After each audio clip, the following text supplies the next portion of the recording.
Yo, what's going on, guys? It's your boy Inheritor back again with another replay analysis. This is for the Big Peep in Discord, or we're just gonna call him Peep in game. And this is for rank Plat 1 mode doubles, and wants me to look at mechanics, rotation, and positioning. Although I look at generally everything, so let's see what we find here.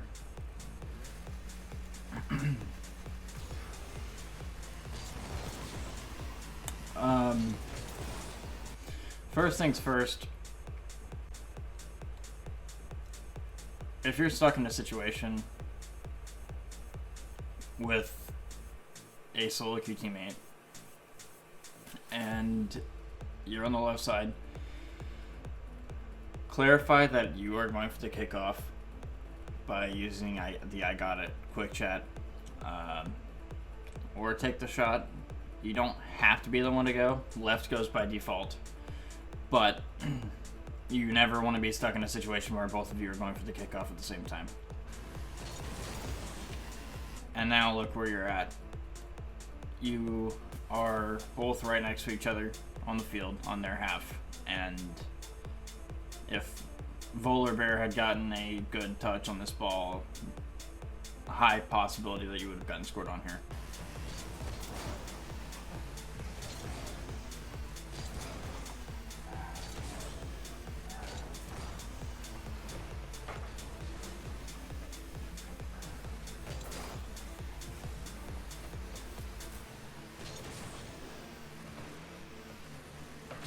So far, good job positioning yourself, aside from the start there. This was a really risky challenge, especially since your teammate turned for this as well. Realistically, he should have kept going back. However, it was risky for you to go for that because you were so far away from that play. So now that you got a touch, and your teammate also went for it, you're both out of the play and could have ended up getting scored on here. And again, you both go for it.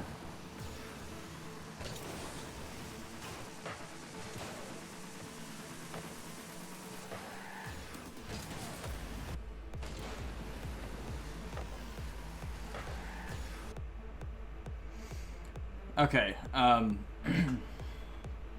so first two things I notice are, one, constant double commits. So try to make sure you are not going for the ball when your teammate is. It's hard to tell because you're both waiting the same time to go. And then you both end up going at the same time. So I would suggest probably slowing yourself down a bit and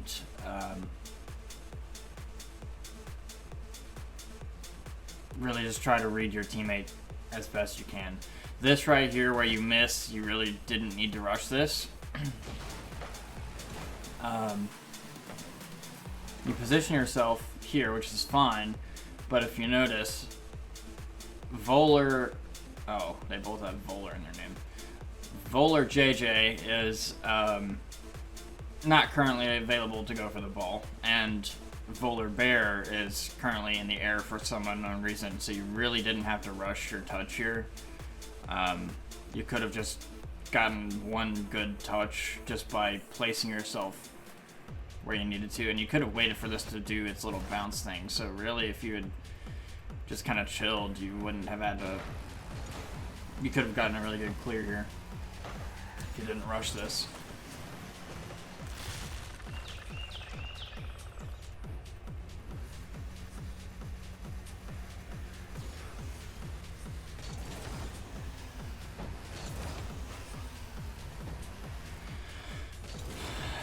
Now, this isn't pertaining to you, but I do want to say, don't do what your teammate just did. Going for a cheat like that is a terrible idea. because of the fact that, look at this. Again, we're in the same situation that we were in at the very beginning of the game with the first kickoff. Your teammate's not in their half of the field because of their poor decision making. And, for instance, if Voller Bear was there, probably would have been scored on because you are the one that went for the kickoff, which, like I said, there's nothing wrong with what you did here. I'm just informing you for future reference. If you're stuck in a situation on a kickoff and you decide to go for a cheat, and the kickoff looks like this, don't go for it. If the ball is in a position where you can go for a second 50, I mean, it's fine to go for it if it's not like that. Because then, if, for instance, what happened here, you both go for another 50, and then you're still going for it. You rush past the ball and you put yourself out of play. So just be very careful with that. Good job saving boost. Really, really pay close attention to everything. And what I mean by that is be analyzing every situation here in regards to the opponents and your teammate. Your teammate's currently on their wall or close enough to it. So you should be under the thought process that you need to play a little careful because your teammate isn't available to do jack for the play. So if you miss, there's a high possibility you're going to get scored on here. So you challenge, which is okay, but the problem is you didn't read the opponents at all. Even though I understand you're a lower rank, so you don't necessarily know everything to look for, but really analyze how the ball, like the different possibilities of what can be done with the ball here. So my first thought process is, even if Voller Bear missed, Voller JJ is also going for that ball. So one way or another, it can be assumed from the angle that they're both coming from, it's going to go to the left, and you're going for the ball as it is right now. So you have to try to make sure you're reading the situation so you can try to predict where the ball is going to be versus going where the ball is already at. Just the reason you missed there. Instead of reading the situation, you just kind of went for where the ball was. You really should have turned off ball cam here while you're rotating back, and you probably could have afforded to grab that corner boost, although you have plenty of boost. But the reason I say that is because turning off your ball cam is because you're now cutting off the opportunity of your teammate going. You should be rotating on the opposite side of where your play is, where the play is happening, which allows your teammate to freely go since you're now rotating to be the last man. So make sure, for one, you're turning off ball cam, and you could have grabbed the boost here, but one way or another, ultimately you should have been rotating on this side so you could rotate on the back side of the play, and your teammate could challenge. As soon as you saw your teammate go here, you should have backed off, which is another point of making sure you're reading the play, reading the situation overall, including your teammate. If your teammate's going to go for it, don't follow him into it. Especially if he already starts driving towards it, back up. Reposition yourself. There's no point in you both going for the ball. All it's going to do is put you both in a bad spot. Again, this is you going for the ball where it's at rather than predicting where it will be by the time you get there. It's the main reason you missed that. Also, that was a really bad challenge because your teammate's right underneath the ball. Volar Bear and JJ both could get a touch on this. Either which way, you more than likely wouldn't have scored this. Not from how far away you are from the play. And that doesn't mean get super close to the play. That's the last thing you want to do, is get super close to the play, especially while your teammate's already up. Okay, again, you didn't look to see where your teammate was. He went to challenge that ball and you flicked it over him.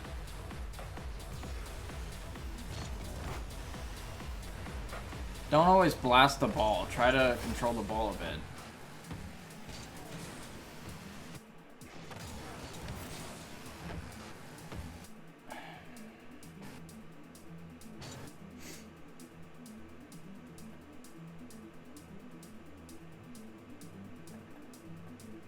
This was... I understand your intention here, but this was still really risky. Because I can hear you. I didn't even have to look to see your teammate went for that, because I could hear him behind you coming for it and jumping. Which kind of leads me to the point of you probably shouldn't have gone for this, even though you do have a clear shot.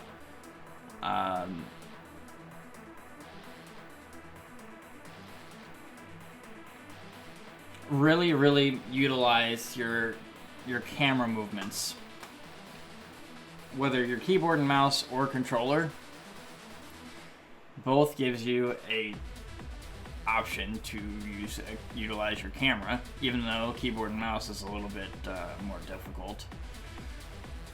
All it takes is one quick little glance and you know where your teammate is. And realistically, given the factor that your teammate is quite the chaser, you should be playing a little more passive-aggressive rather than playing as aggressive as you are. You really want to try to base your playstyle, well, not even your playstyle, just how you position yourself and just how aggressive out of that passive aggressiveness you're going to play based off of your teammate. If your teammate plays passive, yeah, you want to play aggressive. If your teammate plays ball chase mode, you got to play passive. Otherwise, you're both going to end up stuck in a situation with double committing, and it's going to cause you a goal. So since you both went for this, even though he would have missed that shot, even if he got the touch on it, you've now put yourself in a spot where you're both rotating back with an open net, and your teammate on goal.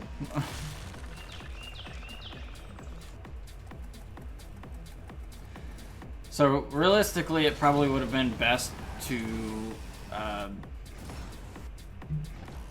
one, consider your option as to letting your teammate go, but also you probably shouldn't have gone for that challenge. I understand what you were trying to do with that, but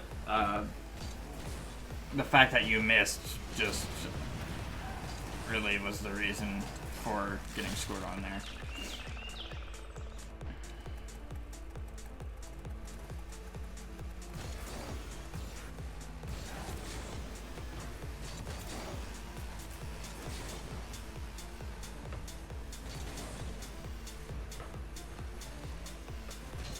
You have no boost, you're way too high up on the field. There you go. Be careful reading this. You should be challenging this. You should have challenged that 14 years ago. As soon as your teammate passed you going back, you should have been going. It's okay to challenge as soon as you know your teammate's going back. But the fact that you're just backing up here gives the opponent the opportunity to do whatever they want with that ball. Ideally, when it comes to a dribbling situation, you want to challenge them before they get control of the ball.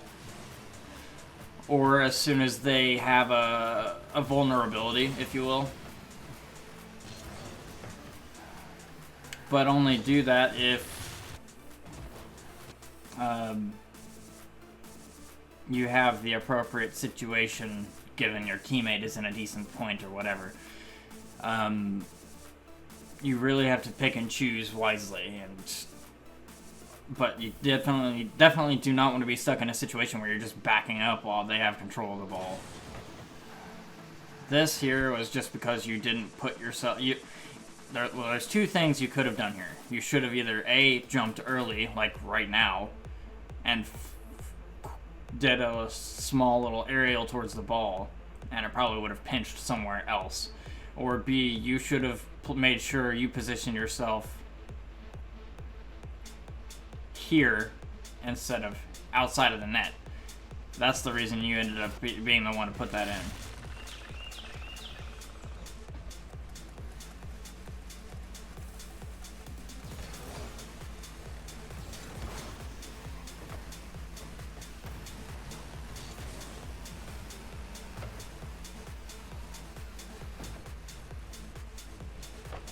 Good job not going for boost, although I don't agree with where you're positioned in the net right now. For one, if they had banged it to your top, the corner right above you, probably wouldn't get it. And that's nothing against, like, that's not just saying, oh, you're bad, you can't get it. It's just, if it's a banger, even a grand champ probably couldn't get a save like that. It's too difficult from that angle. If it's that fast of a ball, I mean. But the main factor is, look at this. You have, at most, this area covered right here. That's it. If they were to bang it anywhere else on this whole side of your net, you probably would have been scored on. If it had gone towards your net, is what I'm getting at there.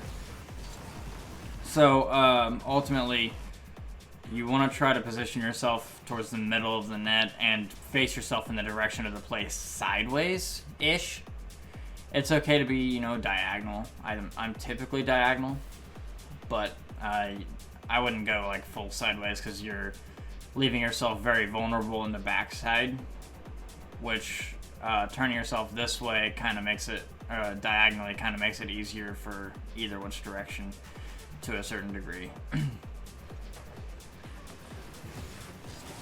So really try and make sure you're positioning yourself in a good spot in net, otherwise you're leaving a very large portion of your net open.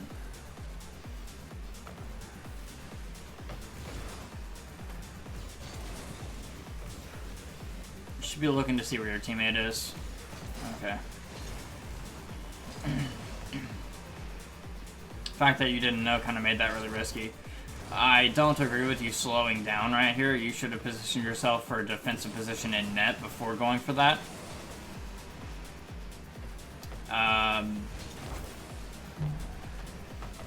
Because the odds, if the opponents hadn't gone for their corner boost, they had an angle to shoot that on target before you would have gotten there for the save. Your teammate is behind you. Yeah.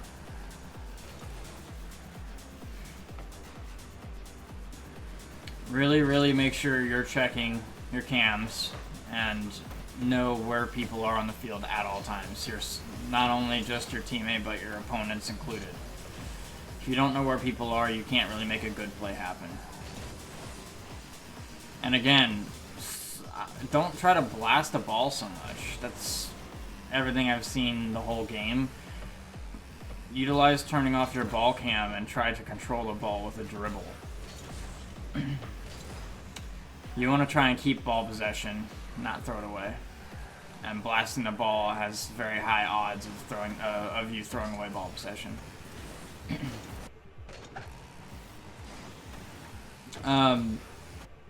You really should try to do double jump aerials. If you don't know the double jump or the fast aerial yet, please feel free to utilize my coaching request room for requesting to learn how to do the double jump and the fast aerial. For one, when you go for a single jump aerial and try to flip into the ball, you get the least amount of power that you would get from a double jump or a fast aerial. So you don't do much with the ball, even if you do touch it. And also, trying to flip into the ball here would have just sent it into your wall and back mid for the opponents.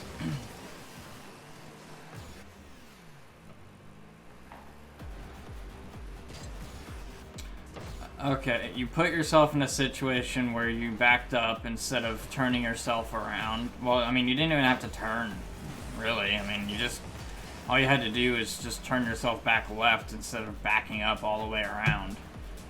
And then you jumped for it way too late and ended up getting scored on here. So you would have needed to turn yourself around facing this way in the direction of your net, the way you're facing right now, and just played it slow until it got close to your net, because there's nothing he could have done with the ball with the way he was going after it after his second touch. So you could have just done a double jump aerial and saved it.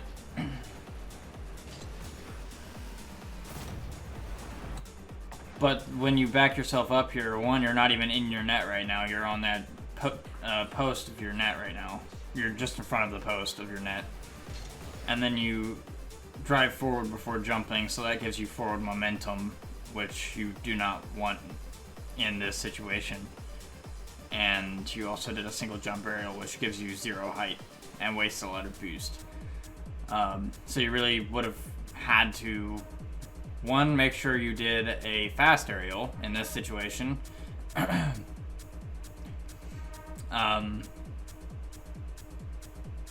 And two, you would have needed to have been positioned within your net rather than outside of your net.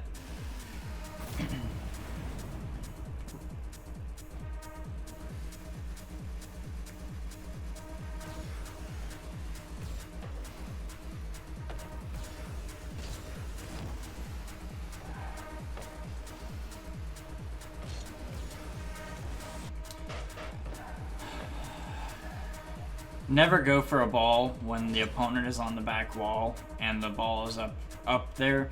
Unless they miss, don't go for it, because 90% of the time, well, more than that even, 98% of the time, someone who's on the backboard will hit that ball. It's just, you're just going to waste boost going for it and put yourself out of the play. Again, you're positioned outside of your net, just pointing this out. Obviously, it worked out in your favor, but you didn't put yourself in the net. You're just outside of the net, which could have caused an easy dribble for you to get scored on.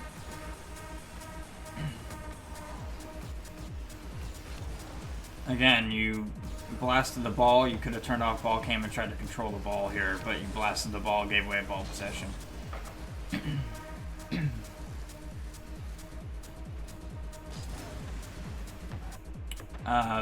In this situation, you shouldn't have even turned around here. It's clear he's going to bang it because it's the only option he has with how the ball is, which either it would have gone to your corner or to where it went. Either which way would have blasted past you, so you never really needed to turn around there. By the looks of it, you don't know how to half flip. Please also utilize my coaching request to learn the half flip. That is very vital to learn for recovery. You never really should have gone for this. As soon as you saw your teammate turn back around for this, you put yourself way too close to the play, and one good clear could have ended the game. Even though you're down 4, I guess 3 now. Still, you could have been scored on again. You really got to be careful. And again, you're in a situation where you both go for the kickoff. You don't want to do that. If your teammate starts going for it and he doesn't stop, just stop going for it. Go get boost. There's no reason for you to both go for it. You're not going to get anything out of it.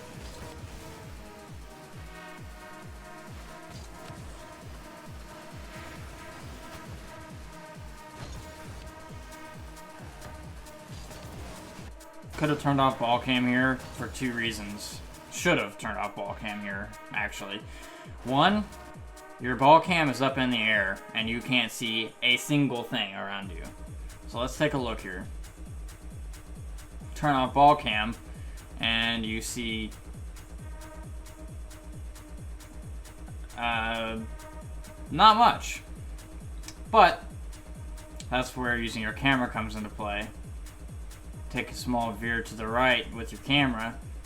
You know there's your teammate, of course, chasing the ball, and the opponent following behind him, and he'll be the first to go for a challenge here. And then JJ is, who knows what he's doing. But again, it's very important to know where people are on the field at all times. If you don't know where an opponent is, or even your teammate, if you don't know where anyone is on the field, you should know where they are. You should be looking for them to see where they are. But that doesn't mean stop what you're doing to go look around. Do it while you're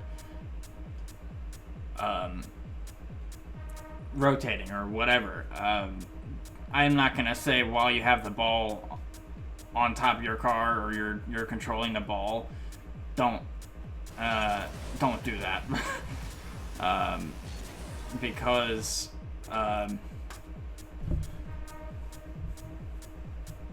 you need to be focused on the people, the opponents mainly. However, you should still have a general concept, a general idea of where your teammate is at. So this here isn't really your fault per se, because your teammate decided to go for this for some unknown reason. But as soon as you got bumped, as soon as he started trying to control the ball there, you shouldn't have continued going for it. Although you did have ball possession, he took it from you. So you should have just backed off, grabbed boost, did whatever you needed to do. So, biggest things I notice is, one, you have some mechanics you need to learn that is crucial to the game. Being the fast aerial, mainly, and the half flip, and potentially the wave dash. On a different note, you need to make sure you utilize your ball cam on and off for purposes more than just grabbing boost and going back. You want to make sure you know where people are at on the field. I'd say probably 90% of your game. At a minimum.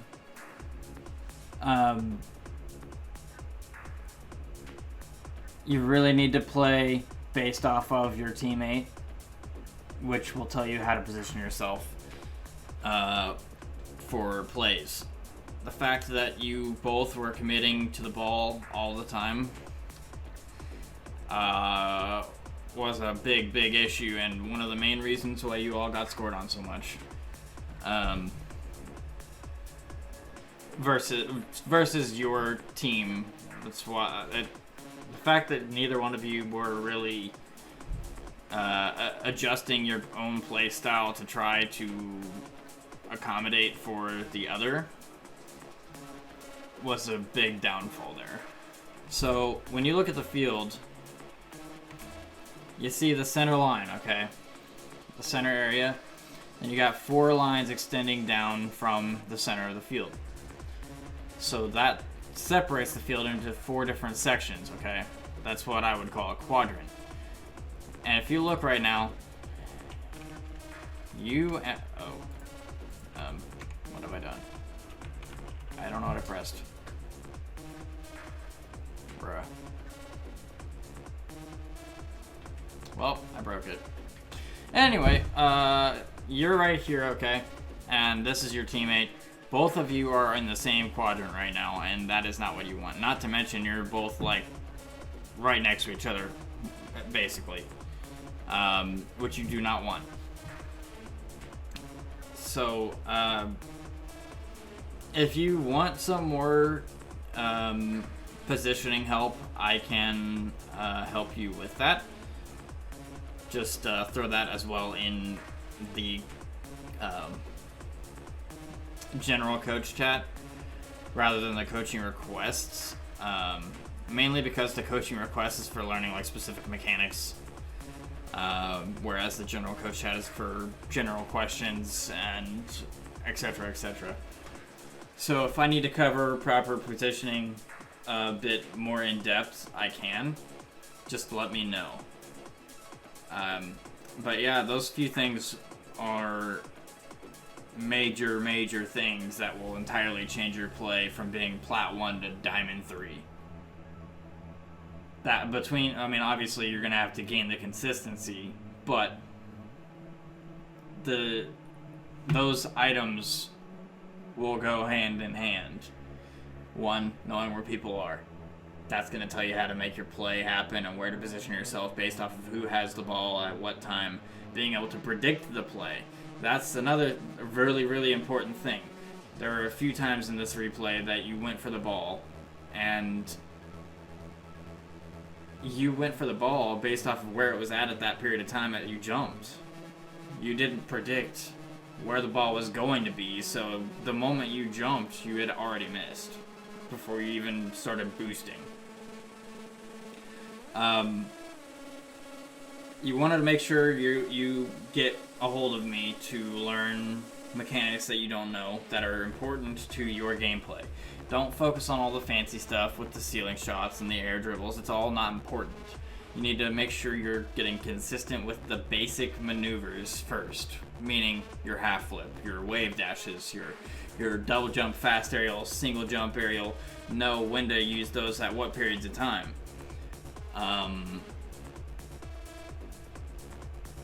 And then make sure you're using your cams, which goes into knowing where people are at. But if you don't use your cams, you can't tell where people are at unless you just happen to get a glimpse of them while your ball cam happens to show them.